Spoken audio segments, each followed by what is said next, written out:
Sher. Hey, Kandace. How are you doing today? Doing great. Part Yay. 2. Part 2. We are on part 2. So if you haven't listened to part 1 of a 4-part series that we're doing right now, we are looking at rupture and repair in relationship. Yeah. And last week, and we've added some components to that we felt were needed to better explain like what's happening, not just in the situation, but in our bodies, in our emotions, in our perceptions, in our beliefs, when we feel like there's disconnection in relationship. So last week we talked about what is rupture. You gave our listeners a glimpse of what it looks like to be in a healthy, satisfying relationship, and maybe what it looks like to be in an unhealthy, dissatisfying relationship. And I just wanted to mention that you really asked a couple good questions at the end of our last episode that can help listeners maybe identify where they're at on that, which I think is going to be very important to move forward in listening to the remainder of our episodes on rupture and repair. But today we're going to look at regulation. What is regulation when it comes to when there's been a rupture, when we feel like there's starting to be a disconnection, or maybe we're mad at somebody or somebody else is mad at us, maybe just something feels off. What happens for us in our bodies, in our thoughts? What do we do, and why do we do that? Yeah. It's so good. And I'm thinking about a few weeks ago, we talked about the window of tolerance. Again, the spectrum of from 1 to 10 of hypoarousal being the lower end, where and when we move toward hypoarousal, everything slows down. Mm-hmm. Versus when we get up into the 8, 9, 10 hyperarousal, when everything gets ramped up. And that can really be our body, sensations in our body. It can also be the sensations of our emotions. So when we think about rupture, and I wanted to just back up too, and I wanted to name the 4 R's that we're going to be talking about in this series. Good idea.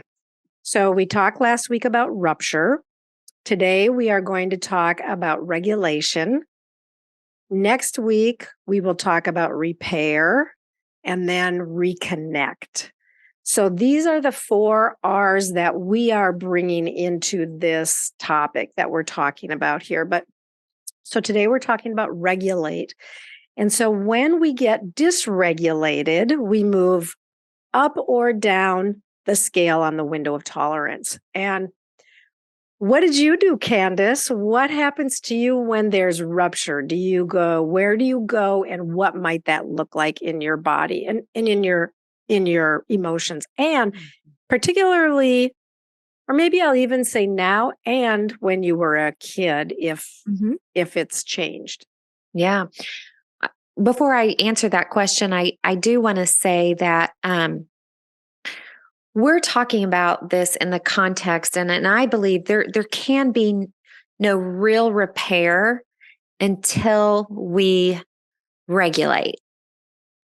Because if we're in a dysregulated state, we don't even have the full function of our brain.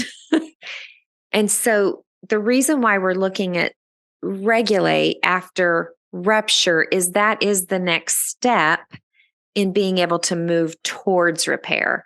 So like as a child, whenever I said this in our last episode, a little child isn't going to say, oh, I feel unsafe or I'm dysregulated. A child is going to have some kind of physiological reaction of fear, or maybe somatic reaction with a stomach ache or headaches or something. But for me, I have lots of memories of when I felt dysregulated, or I would go to hyperarousal, high stress. I would typically go run, get on my bike. I didn't know that this is what I was doing in the way that it was soothing me. Yeah. But there was always a level of intensity of what I was doing with my body. I remember my mom put me in even baton, twirling the baton. And sometimes looking back, I kind of laugh about it because sometimes I would be like twirling that baton like none other. And I realized that there was some regulation going on for me when I was able to move my body. What did that look like for you as a child? Yeah. And I think it, pardon me. It's interesting because a person who moves toward hyperarousal, it's pretty easy to see when that's Mm. happening. I think the person who moves toward hypoarousal can really be missed because Mm. what I would do typically is I would just wander off by myself, Mm. either to my room or, like you said, out into nature, climb a tree, or maybe be on my bike, but probably not in a way of needing to burn off excess energy as much as I'm numbing out. I'm shutting down. I'm floating away, literally. Mhm.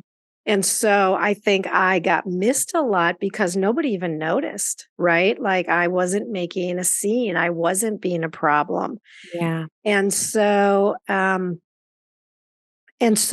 I think with hypoarousal probably often does come the avoidant attachment style because I could just wander off and be by myself. And um, I'm not sure that it regulated me, though. It just left me in places of hypoarousal. And Mm. so, uh, yeah, that's what I did. I got quiet. I went alone to places where I was alone and where I could disintegrate. Mhm.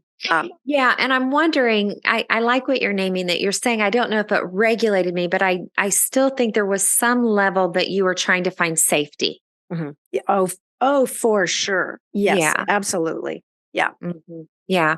And so as an adult, we can maybe look back at our childhood and possibly identify ways that we were um, trying to find safety and security, right?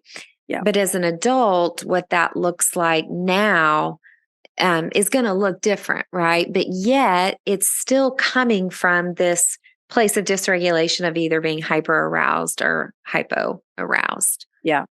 And like I have said in our story group, sometimes when people get dysregulated, they need space, right? Give me a little bit of time. I need to think this through, and I have said, hunt me down, come after me. Like, don't let me wander off and just fade away. Right. And so that's what I need to. And I guess you're right. Like, I think those things did help me regulate, but it didn't bring repair. The There you rupture was go. still there. Yeah. I went away. I was able to get regulated by myself, but it didn't actually bring me into the places of repair yet. Yeah, because that is one of the components of avoidant attachment is that you become self-reliant. Right? Oh Yeah. yeah. And Yeah. that's what you did. I Mhm. know for me, and I've named this before, coming through with attachment wounds of leaning towards more disorganized attachment.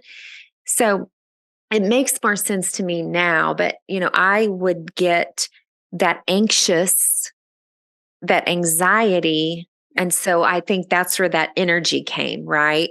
That Yep. panic, that energy. And then there were times that I would want to avoid. So the capacity to flow in and out of that Yeah. has been my journey of healing as an adult and looking at my relationships Mhm. of, oh, I'm feeling a little anxiety here and being curious of what's happening. Where's my fear? Where am I not feeling safe? Or I do deal with, I'm out of here. I'm done. Yeah. And so I have to navigate what that disorganized attachment looks like. Yeah. And as you are So we did what we did as kids. If the adults in our world didn't see us and help us regulate, we found ways to do it. Mm-hmm. And then we carried those patterns into our adult years and into our adult relationships. And then, so that's where we are today, right? And sometimes our attachment styles and our ways of regulating our arousal, they don't help bring us into relationships where we feel those high levels of satisfaction, where there's love and connection and a sense of really knowing one another and being able to be open and offer care, right? If we avoid conflict or avoid um, honesty when there is hurt or when there is rupture, if we avoid, and my big three that I feel like I did throughout my life is hide, pretend, and perform. So I would hide that I was hurt. I would pretend that everything was okay, and I would do my best to act like everything was okay. But it's all in the name of avoiding speaking the truth so that we can move toward bringing care where care is needed. Mm-hmm. And I think for people who avoid, for myself, and I think this is probably a really common hallmark, the loneliness is just so deep and has been one of the things that I have struggled with so much in my life is just feeling really lonely. And part of that is because when I felt like there was conflict, I completely lost my voice. I just could not move toward it. And so then living in that space of pretending is Well, hard. yeah, because as a child, you actually couldn't use your voice. No. And so it sent you into isolation. Yeah.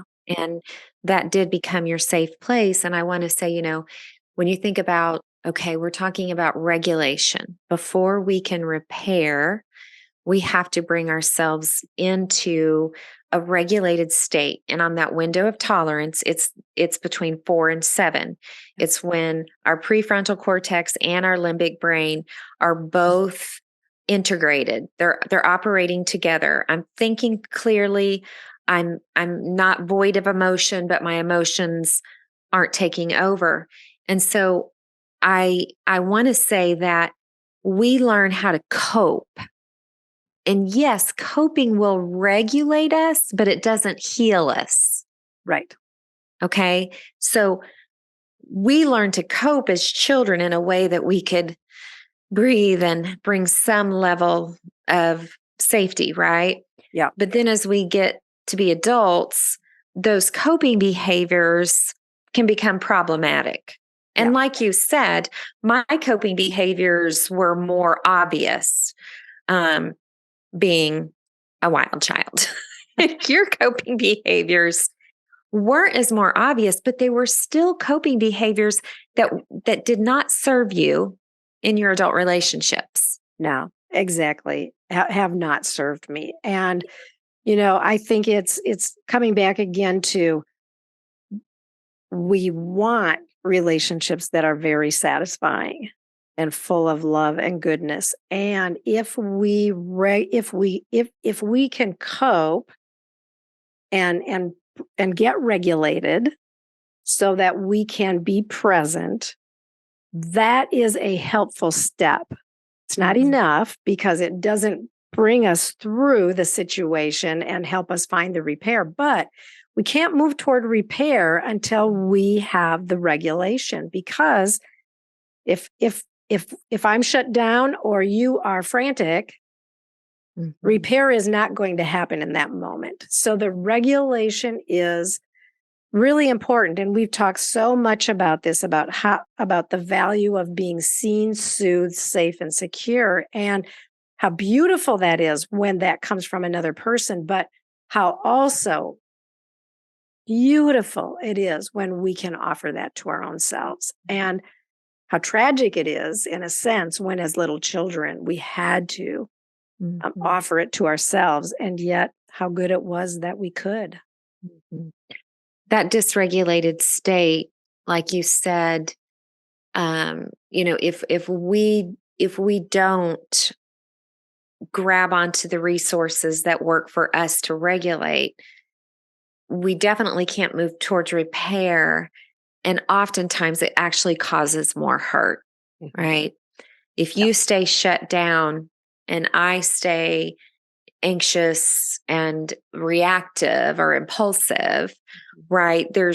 We're going to pile more on. Right. And so that's why I had to work with someone to do this Yeah. initially. Mhm. I didn't even realize when I was getting dysregulated in the ways that I would get dysregulated, because my dysregulation and coping behaviors, I had an arsenal. I mean, I had the big three, but then I learned to kind of power up and be very productive, be very busy, start new things. And there again, it's kind of like what you said. A lot of those things look very acceptable in Yeah. society, Mhm. until I had really good eyes and really good ears and a very tender, kind voice move closer to me in that space. Um, I don't think I would have ever seen it myself in the way that I do now. Yeah.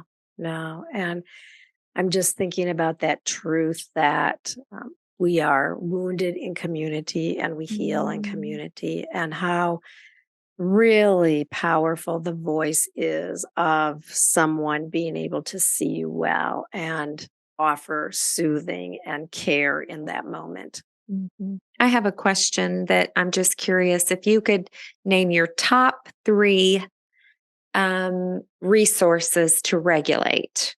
Yeah. Um, what would those be for you? Today, I would say journaling is huge for me.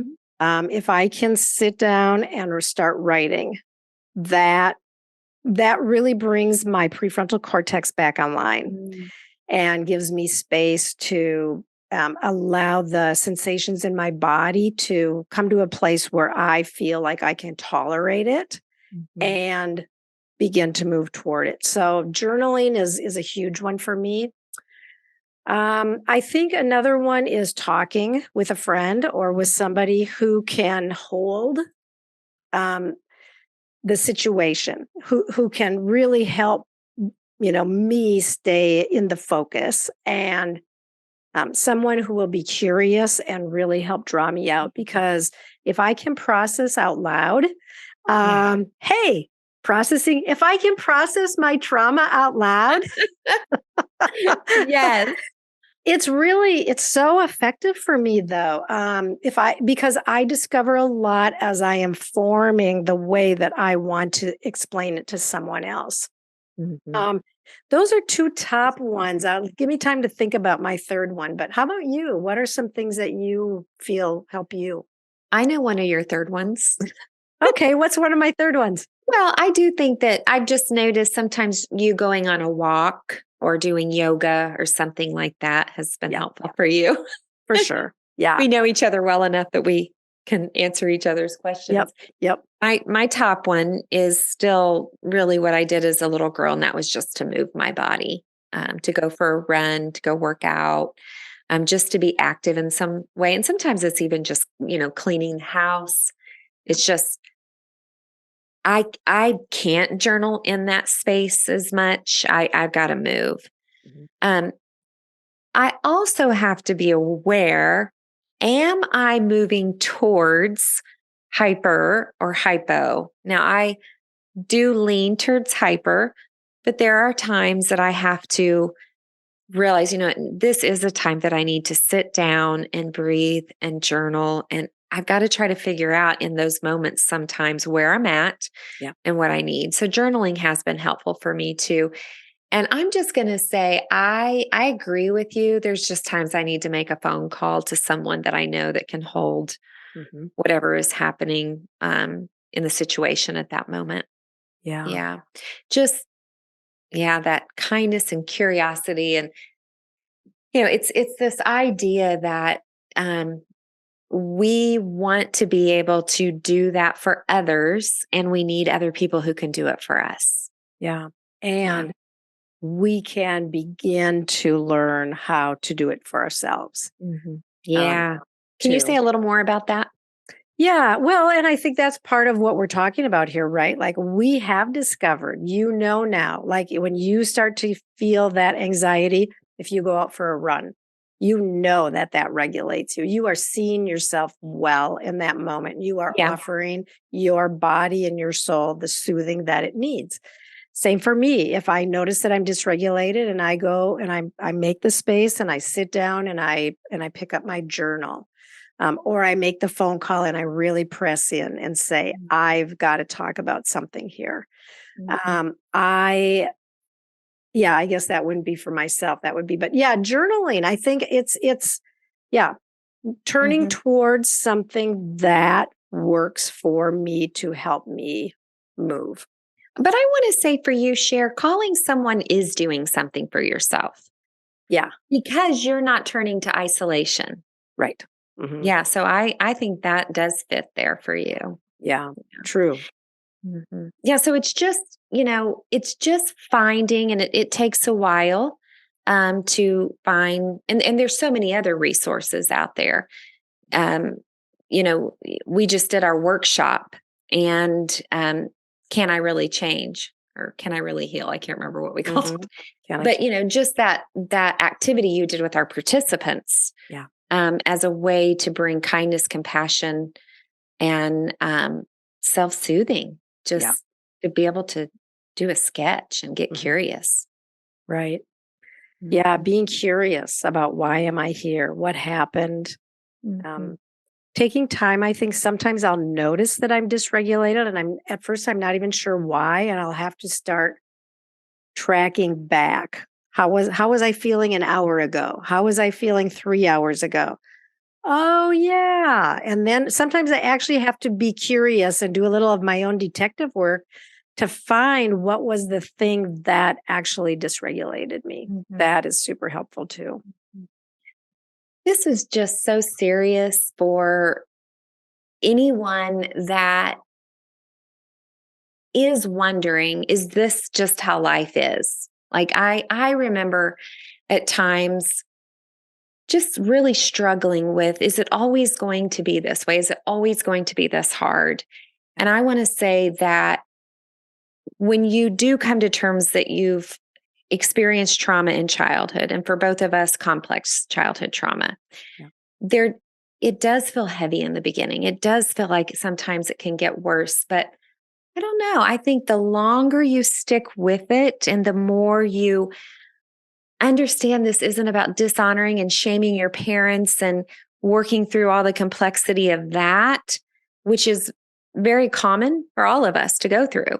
Yeah. Like, can I name the truth and still honor my parents? Yeah. Maybe not respect. That's a whole nother episode, the difference between respect and honor.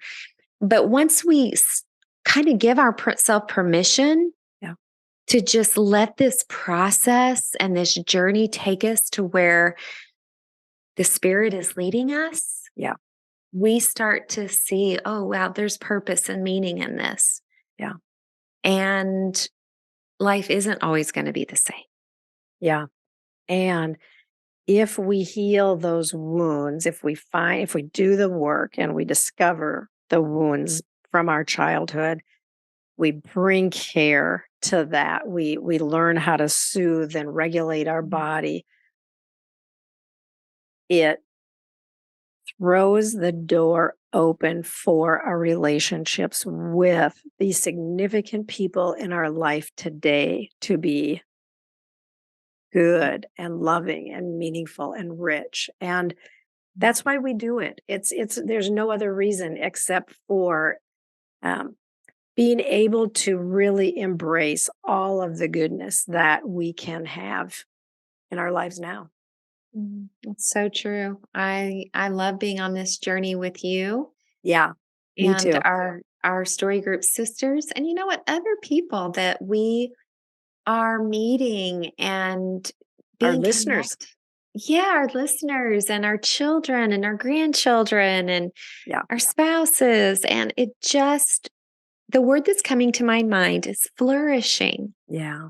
Seeing what flourishing in life really does look like, where we're not hiding and pretending and performing and, Yeah. not being perfect, not having moments that you may even fall down, but being able to get back up quicker and understand, Yeah. what happened. And it's just been wonderful. Yeah. So good. So I want to leave a question with our listeners. Last week we talked about rupture, and today we talked about regulating. And so I really want our listeners to ponder when you experienced rupture in childhood, what happened in your body? What happened in your Mm. emotions? Like, did you move toward hyperarousal and get very anxious and feel a lot of energy, or um, did something that caused you maybe even to get yelled at or get into more trouble? Or did you go toward hypoarousal and just get very quiet, maybe even silent, remove yourself from the room?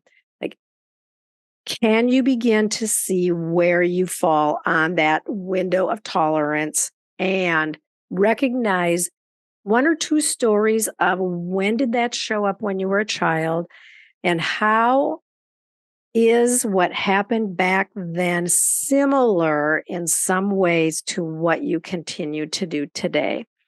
Like, Mhm. if we can recognize this, and then we can begin to learn how to bring that regulation when we get dysregulated, then we can move toward repair, which we are going to talk about next week. And I'm super excited to address that topic. So, yeah, so good, Candace, to be Yeah, I with want to you. say really quick, if we have a listeners that are curious about doing story work, hiring a coach or finding a therapist, we would be happy to have that conversation with you. Yeah.